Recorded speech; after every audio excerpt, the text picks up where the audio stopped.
a accepté de donner l'homélie, et le père Martin Tran, le jeune collaborateur qu'on célèbre avec nous cette Eucharistie, remerciant Pierre Fédérici alors et celui que vous avez invité pour contempler un visage, une route, un chemin de fidélité au Christ.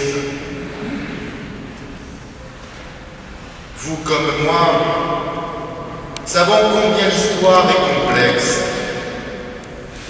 combien, selon le lieu où nous nous positionnons, nous pouvons dire d'un même événement tout et son contraire. L'histoire n'est-elle pas l'histoire des vainqueurs, avons-nous coutume de dire? Et à ce jeu-là, Louis XVI intervient à la fin d'une longue liste de rois. Et dans nos manuels d'enfants, son règne pouvait se résumer ainsi. Louis XVI était un homme intelligent et faible, un roi sans envergure qui s'est laissé dépasser par les événements. Et encore, j'ai rajouté intelligent, car il était d'une culture rare, même pour un roi de cette époque. Après avoir dit cela, si peu, mais c'est le lot de nombreux personnages de notre histoire, on peut alors passer en détail la Révolution française, seule digne d'intérêt de nos programmes scolaires. Il ne m'appartient pas ici de juger la politique du roi, ni les décisions prises tout au long de son règne. Mais nous pouvons voir, de façon assez objective, il me semble, en Louis XVI, un homme intègre, soucieux de son peuple, maladroit et hésitant sans doute, faible peut-être. Mais lorsque nous connaissons les derniers mois de sa vie, ce qu'a été la haine et les désirs de mort qui l'ont encerclé, je ne peux que reprendre ces mots que nous retrouvons dans la préface pour les martyrs. C'est ta puissance, Seigneur, qui se déploie dans la faiblesse, quand tu donnes à des êtres fragiles de te rendre témoignage par le Christ, notre Seigneur. Il a fallu l'épreuve pour mesurer la force de caractère de Louis XVI. Au moment où il semble le plus faible, c'est précisément là qu'il laisse entrevoir à ses sujets, de son temps, et encore jusqu'à aujourd'hui, à la suite des générations, sa force et sa confiance indéfectible en Dieu. La grandeur humaine de Louis XVI est bien celle d'avoir su mourir. Sa plus belle victoire est d'être resté enfant chéri du Père jusqu'à son dernier souffle. Souvent, on veut pour soi la puissance de Dieu, mais on ne se rend pas compte qu'elle arrive dans notre faiblesse. On veut vivre des miracles, mais on n'aime pas être là où on a besoin de miracles. On voudrait déplacer des montagnes, mais on ne veut pas voir des montagnes.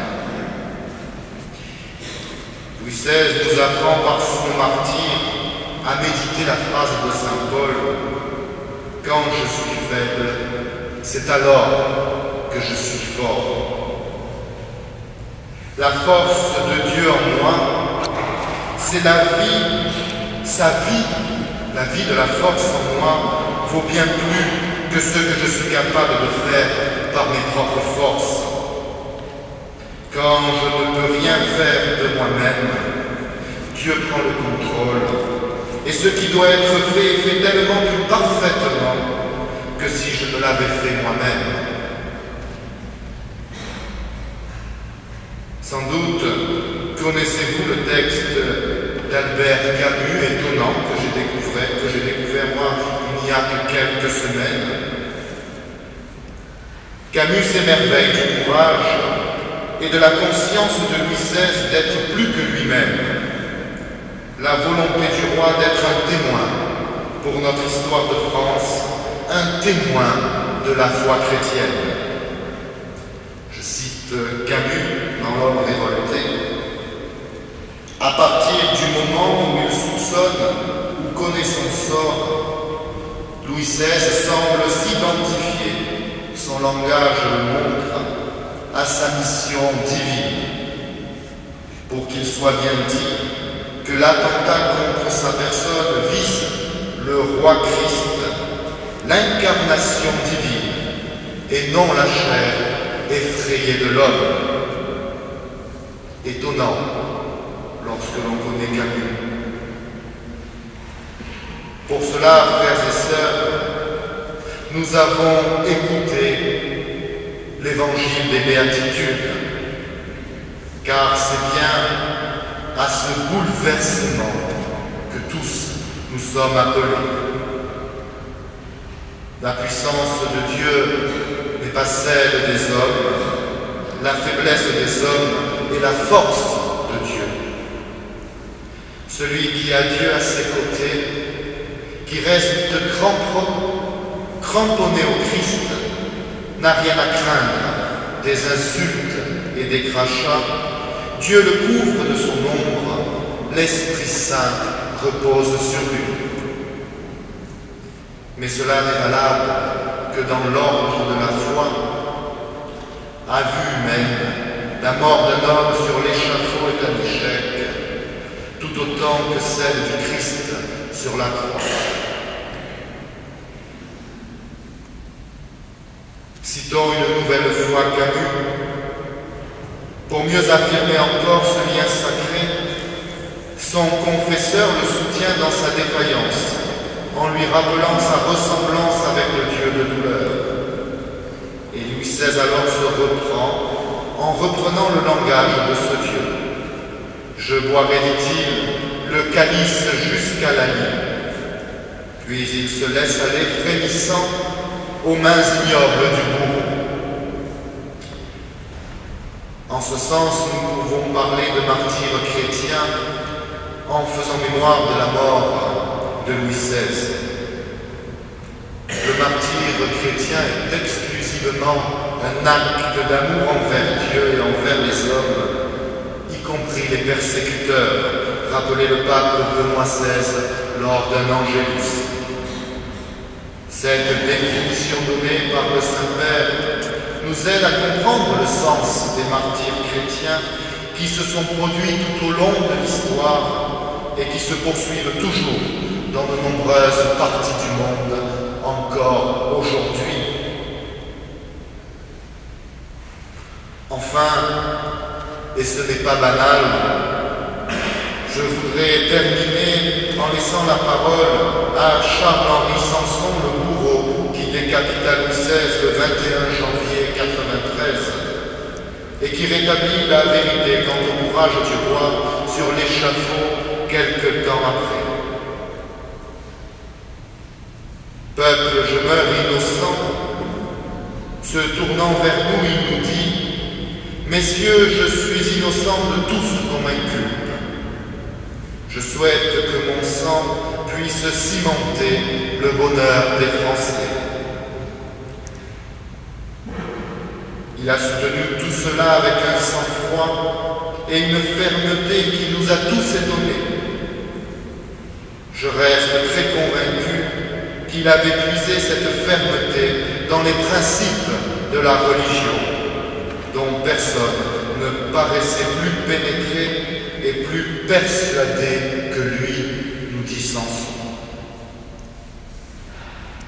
Le dernier regard de Louis XVI fut pour son peuple. Ces derniers mots, des paroles d'apaisement et d'amour, appelant la France à la réconciliation comme ultime témoignage.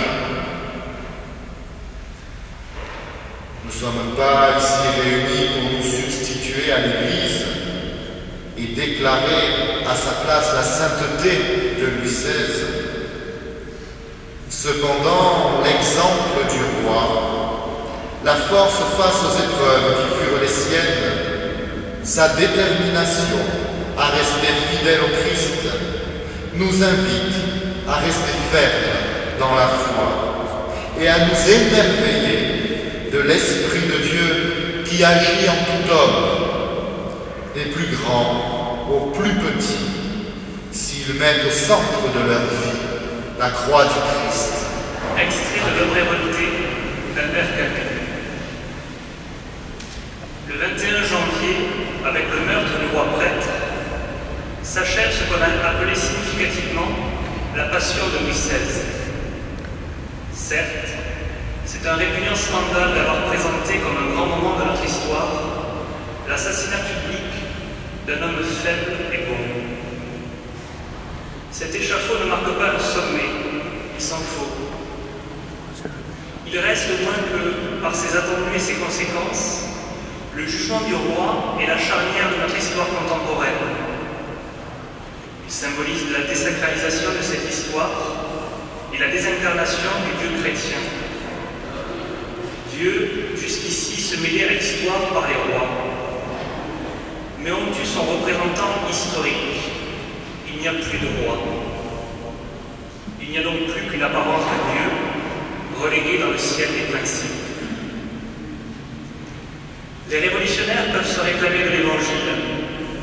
En fait, ils portent au christianisme un coup terrible dont il ne s'est pas encore relevé. Il semble vraiment que l'exécution du roi, suivie, on le sait, de scènes convulsives, de suicides, de folie, s'est déroulée tout entière dans la conscience de ce qui s'accomplissait. Louis XVI semble avoir parfois douté de son droit divin, quoiqu'il ait refusé systématiquement tous les projets de loi qui portaient atteinte à sa foi. Mais à partir du moment où il soupçonne ou connaît son sort, il semble s'identifier, son langage le montre, à sa mission divine, pour qu'il soit bien dit que l'attentat contre sa personne vise le roi Christ, l'incarnation divine, et non la chair effrayée de l'homme. Son livre de chevet au temple est l'imitation de Jésus-Christ. La douceur, la perfection que cet homme, de sensibilité pourtant moyenne, apporte à ces derniers moments, ses remarques indifférentes sur tout ce qui est du monde extérieur, et pour finir, sa brève défaillance sur l'échafaud solitaire, devant ce terrible tambour qui couvrait sa voix, si loin de ce peuple dont il espérait se faire entendre, tout cela laisse imaginer que ce n'est pas Capet qui meurt, mais Louis de droit divin, et avec lui, d'une certaine manière, la chrétienté temporelle. Pour mieux affirmer encore ce lien sacré, son confesseur le soutient dans sa défaillance, en lui rappelant sa ressemblance avec le Dieu de douleur. Et Louis XVI alors se reprend, en reprenant le langage de ce Dieu. Je boirai, dit-il, le calice jusqu'à la vie. Puis il se laisse aller, frémissant, aux mains ignobles du bourreau.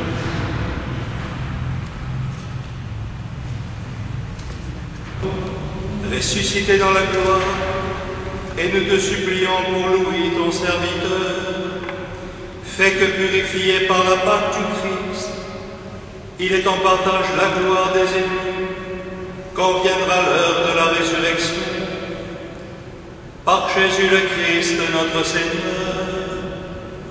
Amen.